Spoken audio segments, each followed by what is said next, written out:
Ya pemirsa, mes karyawan PT SPOI berada di Tanjung Api-Api, Desa Gasing Laut, Kecamatan Talang Kelapa, Banyuasin, ludes terbakar di lalap si jago merah. Kejadian ini tidak menimbulkan korban jiwa, namun kerugian yang dialami di perusahaan diperkirakan mencapai 50 juta rupiah.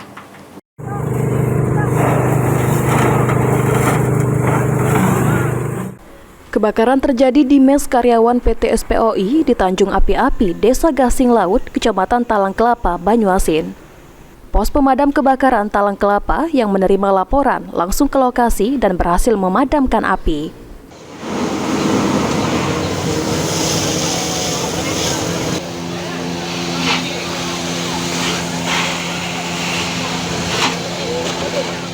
Tidak ada korban jiwa dalam kejadian ini. Untuk penyebab timbulnya api masih dalam penyelidikan pihak kepolisian. Atas kejadian ini diperkirakan kerugian dialami mencapai puluhan juta rupiah. Api pertama kali terlihat di mes karyawan PT SPOI di Jalan Tanjung Api-Api, Gasing Laut, Banyuasin.